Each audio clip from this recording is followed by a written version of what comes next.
ఆరోగ్యాభిలాషులందరికీ నా హృదయపూర్వక నమస్కారములు.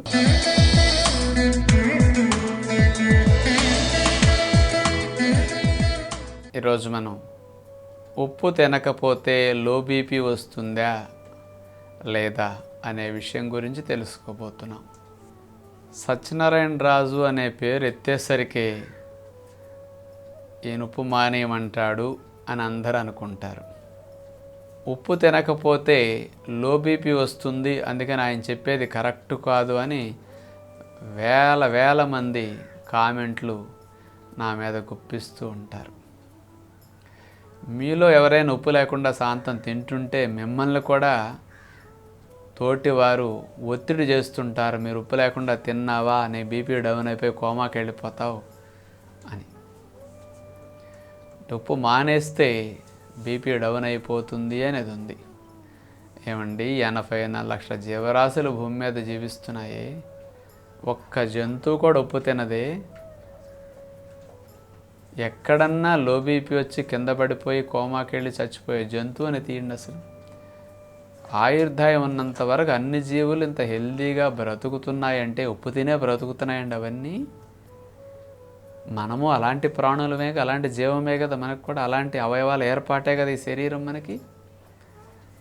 అంటే మనకి ఏది ఇష్టమో అది వద్దనేసరికి మనకు కొంచెం కష్టం వేసి ఏదో ఒక రకంగా దాన్ని తినటం కోసం ఇట్లాంటి వంకలు చెప్పి తినే ప్రయత్నం చేస్తుంటాం. అందుకని లో బీపీ వస్తుందంట కాబట్టి నేను ఉప్పు వేసుకు తింటున్నాను అని అంటుంటాం. ఇప్పుడు నేనంటే 20 ఏళ్ల నుంచి ఉప్పు మానేసి తినమని ప్రచారం చేస్తున్నాను. ఇంతవరకు రాష్ట్రంలో ఎవ్వరు కూడా ఉప్పు లేకుండా తినండి అని ప్రచారం ఎవరు చేయలేదు. ఏ ప్రకృతి ఆశ్రమాల్లో కూడా ఇప్పుడు మీకు ఉప్పు లేకుండా పెట్టట్లేదు. అందరూ కొంచెం ఉప్పు వేసే పెడుతున్నారు.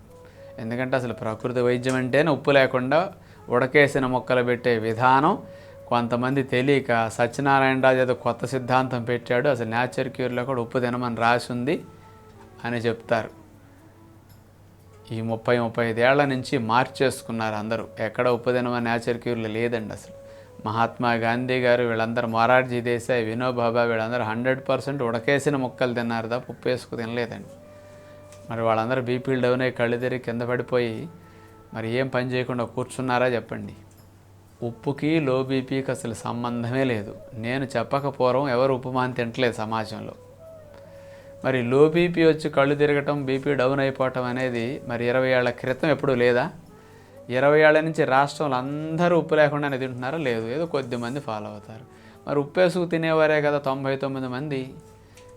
మరి లో బీపీ సమస్య, కళ్ళు తిరగటం, బీపీ డౌన్ అయిపోవటం అనేది ఉప్పు తినేవాళ్ళకి కూడా వస్తున్నదిగా. మరి 20 ఏళ్ల క్రితం ఈ సమస్య ఉంది, అందరికి ఇట్లాంటివి ఉన్నాయి. మరి వాళ్ళందరూ ఉప్పు తింటున్నారు కదా. మరి ఉప్పు తినేవారికే ఈ సమస్య వస్తున్నదంటే మరి ఉప్పు కారణం కాదు కదా. ఉప్పు శాంతం మానేసిన వాళ్ళు ఒక్కళ్ళకే వస్తూ మిగతా వాళ్ళు ఎవ్వరికీ సమాజంలో రాకపోతే అనుకోవచ్చు. అందుకని లో బీపీకి ఉప్పుకు సంబంధం లేనే లేదు. అది నేనేదో ఒక ఈ విధానం చెప్తున్నా కాబట్టి నేనంటే నమ్మకం మీకు కలగదు. ఏదైనా స్పెషలిస్టో సూపర్ స్పెషలిస్టో చెప్తే మీకు నమ్మకం కలుగుతుంది. నేను 20 సంవత్సరాల నుంచి ఈ విషయాన్ని ప్రచారం చేస్తుంటే చాలామంది ఇలాంటి ప్రశ్నలు కొన్ని వేల సార్లు అడుగుంటారు. ఇప్పటికి బీపీ 120/80 నార్మల్ అని, అంతకంటే తక్కువ ఉంటే అది లో బీపీ అని మనం అనుకుంటున్నాం. 120/80 కంటే తక్కువ రీడింగ్ ఉండటం అనారోగ్య లక్షణంగా మనం భావిస్తూ ఉంటాం. 100/70, 90/70 ఇట్లా ఉంటే. కానీ అది లో బీపీ కాదు అనేది ఆరోగ్యవంతమైన బీపీ అని నేను చెప్పుకుంటూ వస్తున్నా. కానీ అందరికీ నమ్మకం అంతగా కలగదు. ఎందుకంటే ఒక స్పెషలిస్ట్ ద్వారా వచ్చిన మాట వేదం అవుతుంది, కానీ మా బోటి వారు చెప్పినప్పుడు అంతగా అది నమ్మకం కలిగించలేదు. వాస్తవం అది.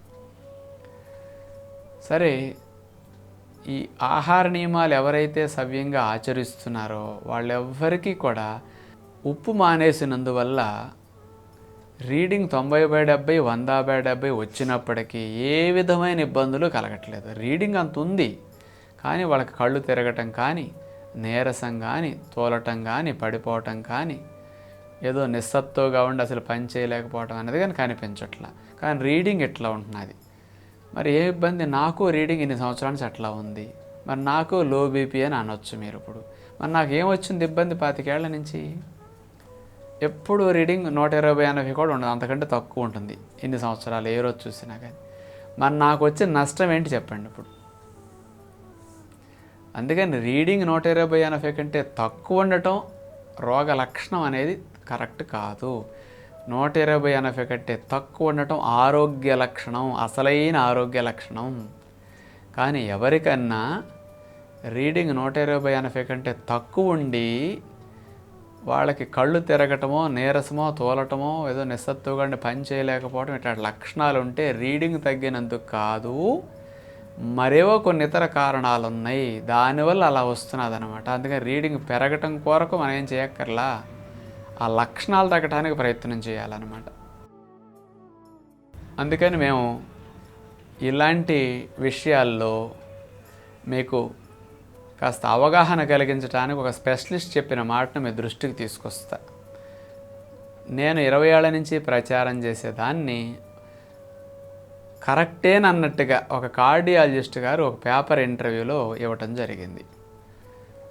సుమారు ఒక 7-8 సంవత్సరాల క్రితం ఈనాడు వారు మంగళవారం రోజున ప్రచురించే సుఖీభవ అనే ఆరోగ్య పేజీ ఉంటుంది కదా, అందులో ఈ లో బీపీ గురించి ఒక కార్డియాలజిస్ట్ యొక్క ఇంటర్వ్యూని పేపర్ వారు ప్రచురించారు. ప్రత్యేకంగా లో బీపీ గురించే ఆ రోజు ఆర్టికల్ అంతా.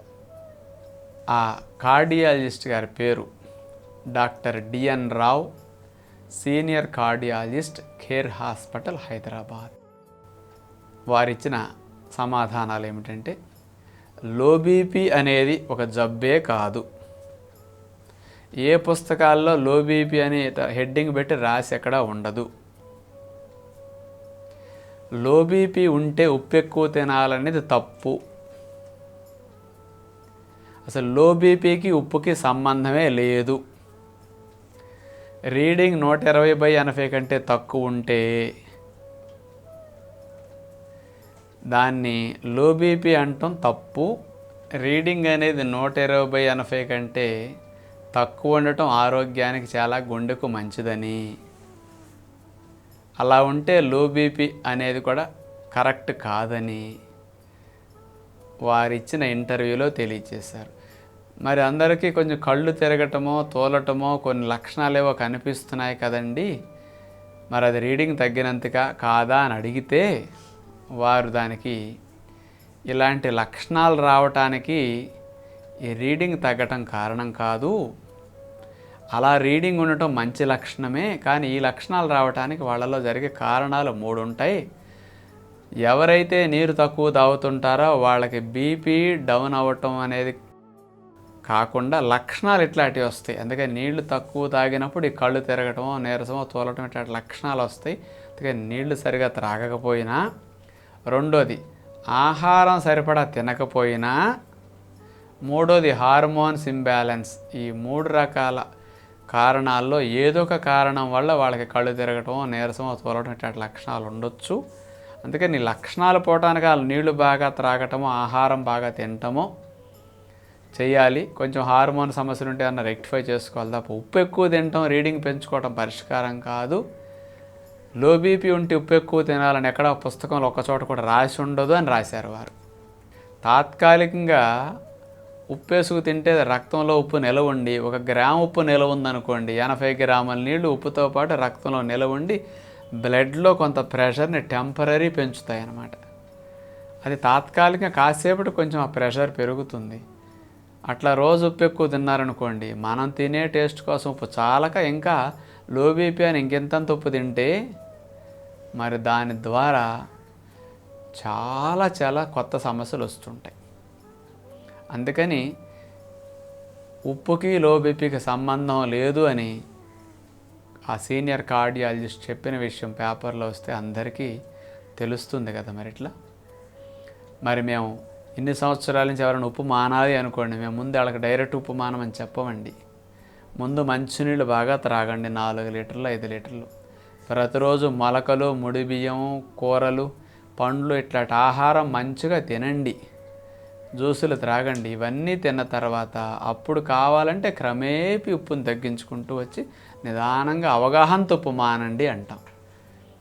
అందుకని ఇట్లాంటి సమస్యలు సహజంగా రావు ఎవరికి కూడా. ఎవరైతే ఈ పద్ధతిలో ఉప్పు మానేసి అటు గింజలో పళ్ళు సరిగా తినరు, ఉప్పు లేని భోజనం రుచి లేదని సరిగా తినరు, ఆహారం చాలక ఇటు ఉప్పు తినక ఎవరికో కొంతమందికి సమస్యలు వస్తాయి. అలాంటి వారు డాక్టర్ దగ్గరికి వెళ్ళినప్పుడు వారు ఇలాంటి వారినే చూస్తారు కాబట్టి, ఎందుకంటే బాగున్న వాళ్ళు ఎవరు అక్కడికి వెళ్ళరు సహజంగా. అంటే అనారోగ్యం వచ్చినప్పుడే డాక్టర్ దగ్గరికి వెళతాం కదా, మరి డాక్టర్ గారు ఇలాంటి కేసులే కనపడతాయి కాబట్టి ఇదిగో రాజుగారు చెప్పిన వాళ్ళందరూ ఇట్లా తినేసి ఇట్లా వచ్చేస్తున్నారని ఆయన అంటారు. అంటే ఈ విధానం ఆచరించి ఎంతమంది ఇంట్లో బాగుపడి హెల్దీగా ఉన్నారో వీళ్ళందరూ వెళ్ళి వీళ్ళ లక్షణాలు కనపడి డాక్టర్కి చెప్పరు కదండి. ఇవి ఎన్ని సమస్యలు తగ్గినాయి, ఎంత బలంగా ఎన్ని సంవత్సరాల నుంచి మందులు వాడుకొని ఎంత హెల్దీగా ఉన్నది సహజంగా ఎక్కువ మంది కనిపించదు. తేడా వచ్చిన వారే హాస్పిటల్ అడ్మిట్ అవుతారు. కాబట్టి అలాంటి కేసులే కొంత చెడు ప్రచారం కింద అనిపిస్తే సమాజంలో, అది ఉప్పుకి ఇలాంటి వాటికి సంబంధం లేదు. అందుకని ఆహారం బాగా తినండి, నీళ్లు బాగా తాగండి. నిరాహార దీక్షలు చేసేవారు నీళ్లు తాగరు, ఆహారం తినరు.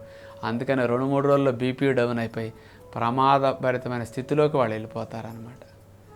అందుకని ఇలాంటి అపోహలను మనం వదిలించుకుని కాస్త ఉప్పు ఎక్కువ తినడం అనేది లో బీపీ ఉన్నప్పుడు సరికాదు అని మీరందరూ గ్రహిస్తారని, అలా ఉండేవారందరికీ ఇంక ఉప్పును ఎక్కువ ఆహారాలు ఇట్లాంటివి తినకూడదని కూడా మనం గ్రహిస్తే బాగుంటుందని కోరుకుంటూ తదుపరి కార్యక్రమంలో మళ్ళా కలుసుకుందాం. అందరికీ సెలవు. నమస్కారం.